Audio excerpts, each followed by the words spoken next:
How's it going, everyone? This is the Anime Man, and welcome back to another episode of the monthly Otaku Collection, the show that I do once a month, where I gather up all of the news that have been going on my YouTube channel and in my life, but also show you guys some of the cool manga, cool otaku things, cool figurines, cool shit that I purchased for that month. Concerning YouTube news, not much really happened. I mean, did you guys see the YouTube Rewind?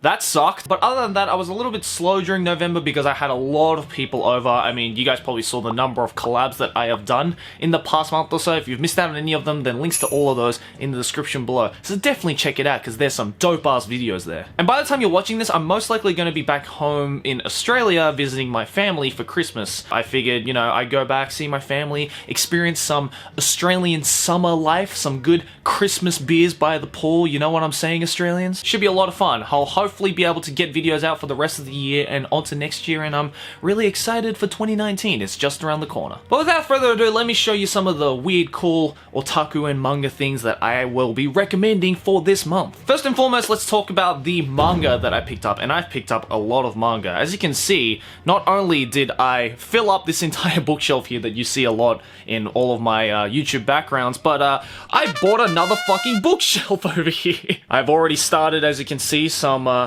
more filling up right there, so there was definitely a necessary purchase for me. But yeah, let me show you guys some of the manga that I'll be recommending. The first manga is a series that I had never heard of up until about a week ago, and I saw 4 volumes of it just sitting on a bookshelf, and it looked really weird because there was a little piece of paper that was set below it, kind of advertising the series, saying that this series is so creepy that it's actually gotten complaints from viewers. And I'm like, fuck, that must be a creepy ass manga, and I love me some good ass horror manga, so I gotta check it out. And it is this manga right here. The series is called Hazureta minna no atama no neji, which means the screws that have become loose from everybody's heads. You know, the whole idiom of like screws loose, like, you know, someone going crazy? Yeah, well, this is basically a show about this girl right here who thinks that the entire world has gone crazy. Everybody's screws are pew! Flown out of their head. But the thing is, she doesn't know if she's the one that's just gone crazy and is seeing everybody else be crazy,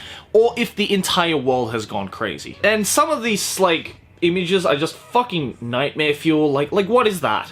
What is that? There's some, like, genuinely creepy imagery in this manga, and I can definitely see the whole thing of, like, you know, it's so creepy that it's gotten complaints from viewers because it is very atmospherically creepy. It basically entails a bunch of short stories about this girl who's trying to figure out, like, what happened to the world that turned everybody crazy, or if what happened to her that made her think that everybody is crazy. At this point in the story, considering it is still serializing, we don't know the real mystery behind it, we don't know the reasoning behind it, but it's really cool to see kind of just all of this mystery unfolding. I love the fact that there's kind of like a mystery B-plot hidden under all of this atmospheric horror. And I mean, there's some like genuinely gross imagery right here. I don't know if that shit's gonna get me demonetized, but fuck it, this is YouTube 2018, you're gonna get demonetized anyway. But yeah, I've read up to volume 4 of this, and it's definitely fucked up, so if you like your fucked up horror, definitely give this one a go. Stepping away from the fucked up horror into the more wholesome side of things, I recommend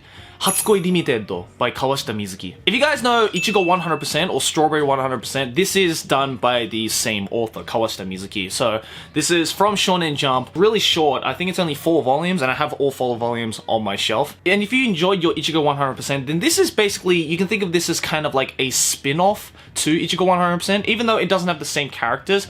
It basically kind of follows the same kind of trait, the whole school romance, you know, everybody is in all sorts of different relationships. There's this entire web of relationships, and, you know, all of these school kids, both middle school and high school kids, are kind of trying to learn to work around everybody's web of relationships and everybody's, you know, triangular relationships. It's nothing like genius or unique or anything, but it is wholesome. It's a great wholesome manga, and Kawashita Mizuki's art style is just like this shit gets me excited. Like, it is wholesome, but it's exciting. It gives you the feels right in here. I love it. I love it. And the character designs and everything, like, look at that.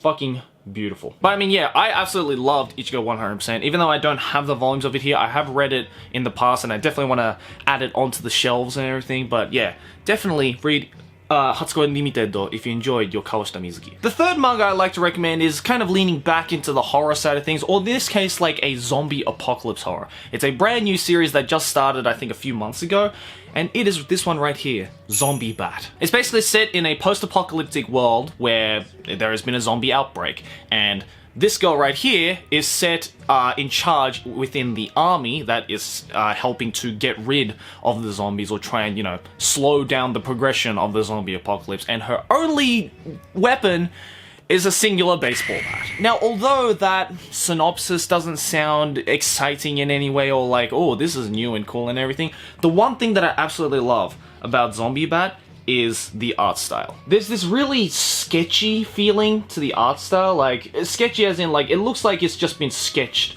rather than with these straight black lines. And the sketchy kind of style kind of gives out like a real rawness to the atmosphere, and gives like a real rawness to the series. Like it's kind of dirty and, you know, not quite as clean and spick and span as you want it to be, which actually works really well with the kind of theming that this entire series is going for. So far, only Volume 1 has been released. I believe Volume 2 is set to be released sometime in February? Something like that, I believe. I don't know. Sorry if I got that wrong, Zombie Bat fans. Although, again, this is absolutely fucking brand new, so I don't even think this will be available in the West. But if you happen to watching this in the future, and it is available in the West in some fashion, perhaps over on Bookwalker, where you can read all sorts of fantastic manga light novel series completely translated into English, and is supporting the industry by going to global.bookwalker.com and using the coupon code The Anime Man and The Anime Man 2 to save some money at checkout, yeah, that one, then it might be. God, I'm getting so good at those transitions. But that's about it for the manga for this month. Now moving on to the anime, and there is one particular anime, or rather anime movie, that I would like to talk about, and that is the Zokuani Monogatari movie. This, I believe, is the 10th season of the Monogatari series. If you don't know, Monogatari series is my all-time favorite, as you can probably tell from the massive amount of Monogatari figurines that I have here in the background. I love me my Monogatari series. Nishio Ishin is a motherfucking god to me. Now, currently the movie is being aired, or I guess by the time you're watching this video, it's probably already finished airing, but don't worry, you guys can actually watch it as a TV series, because it's also going to be adapted into a 6-episode TV series, I believe sometime next year. But I guess, just to keep it simple, they decided to cram it into a 2.5-hour long movie and aired it in cinemas here in Japan, which I thought was really freaking cool. Like, I thought it was just gonna be like a standalone movie, like the Kiz Monogatari movies, but no. It's basically the 6-episode series just crammed into a 2.5-hour movie. And I must say, fucking fantastic. I mean, it's Nishio Ishin, it's the Monogatari series. The intense wordplay that man can just bust out into really, really clever dialogue, while also making it related to the plot points and all of the plot points that are connected to one another from sequels and prequels of this non-chronologically ordered anime series. It's just, like, how the fuck does that man do it? You better know that Shimbo and the entire Shaft staff are just fucking amazing with their visuals. I mean, there were some really, like, new and innovative visuals to come out of the Zokuani Monogatari series. Like, I believe there's, like, this, like, entire, like, 10 to 15 minute segment where, even though there's all of this dialogue going on between Araragi and Ononoki, all of the visuals are set in this 8-bit style, like this 8-bit gaming style. And it has nothing to do with the dialogue that they're talking about, but to make it, you know, a little bit more visually stimulating for the people watching and listening to the dialogue, Shaft went out of their way to create this entire, like, 8-bit gaming homage to, you know, old school NES and Super Nintendo games, and it was fucking cool to see. And that's what I love about the Monogatari series. Even though the entire series is like 90% dialogue based, Shaft and Shimbo go out of their way to make the visuals interesting to watch and more engaging to watch. Most of the times making the visuals actually correlate with the dialogue that has been spoken to make it a little easier to understand, since the Monogatari series is just so difficult to understand, especially when you get to the later series. But yeah, I could talk about this for like hours, honestly, so I'm just gonna leave it at that. Strong 9 out of 10 for me,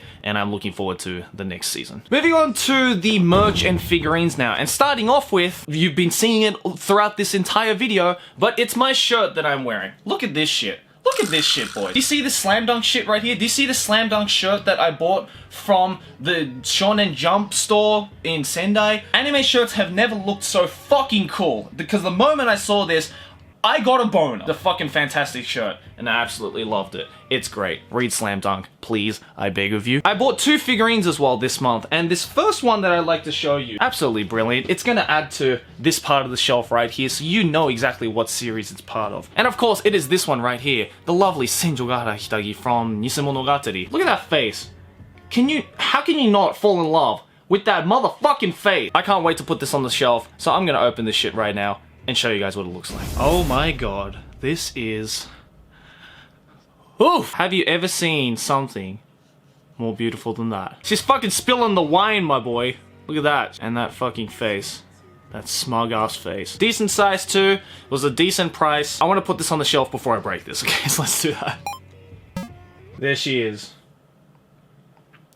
Beautiful. The cool thing is as well that you can change her hair to the shorter cut and her hand to kind of do a little bit of this thing as well. So that's pretty cool that they gave me some extra parts for that. The next figurine is actually one that's already been opened, as you can see, but that's because my good friend Bakashift actually bought this for me. Now, I love my Final Fantasy, and during the Final Fantasy 30th anniversary, they were selling these miniature Final Fantasy Heroes figurines. As you can see, there's all of these characters right here from the different games. And my favorite Final Fantasy game is Final Fantasy VI. And so naturally, I wanted to get Terra.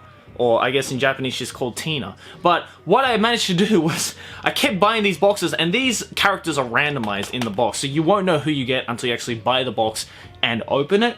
And I happened to get every single one except for Terra. And then they stopped selling the figurines, so I was sad as fuck. But then my boy Bakashift, shoutouts to him, links in the description to his Twitter, found like this box which happened to have Terra. And so now my collection is finally complete. Now you might be thinking, well Joey, why were you spending so much time to get this tiny little figurine? Well, it's because if you guys have played Final Fantasy VI, or at least the beginning of Final Fantasy VI, then you would know that Terra happens to be in a particular machine that is very, very famous in the Final Fantasy world. She rides these things called Magitechs, which are these armored machines, which are very famous in Final Fantasy VI. And it just so happens to have that, I have a Magitech figurine, which has a perfect spot to put these little boys in. And of course, I could have put any of the other Final Fantasy characters in, but you know, if you have a Magitech from Final Fantasy VI, you gotta have a Final Fantasy VI character in it, and I happen to just get a Final Fantasy VI character, so you know what that means. It means that the set is complete.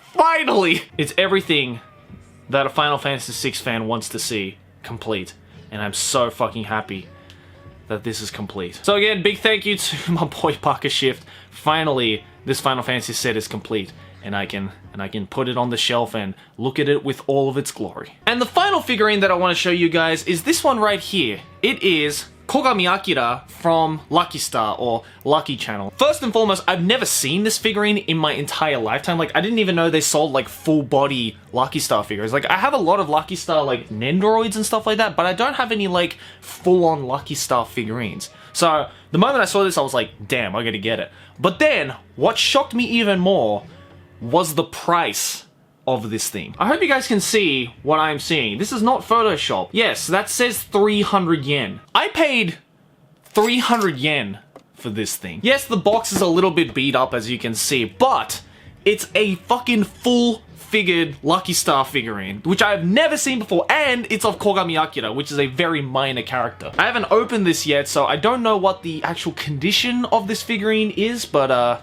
let's open it together and see what's inside. You know, knowing that it's 300 yen, I wasn't gonna be surprised if this was in like a dinged up kind of shitty quality, or you know, if the paint was falling off or something like that, but I think you guys can agree with me when I show you this. I fucking struck gold.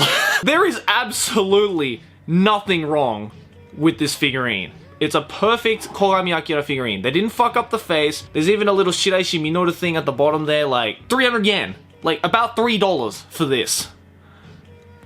Winner, winner, chicken dinner, my boy. So now that I know that these like full-figured Lucky Star figurines exist, like I gotta try and find some more now. Like if it was 300 yen for Kogami Akira, then like do I have to pay like $1 to find Kuehnart? Like if you guys have seen any of these kinds of Lucky Star figurines, then send the links my way. But that's about it for the figurines, guys, and as always at the end of every monthly otaku collection we are doing the monthly otaku giveaway brought to you guys by the lovely folks over at Tokyo Otaku Mode. And I think this is the first month that we're going to have a Nendoroid giveaway. Now, you know, some people really like collecting Nendoroids. I personally have a great respect for Nendoroids. I mean, they're small, but they're interchangeable, and they're really fucking adorable, especially if you collect a lot of them, and especially if you collect, like, a bunch of really cool ones. And this one that Tokyo Otaku Mode happened to send me this month, I couldn't help but laugh when I took it out of the box. Because this is actually a Nendoroid of somebody that I personally know, and somebody that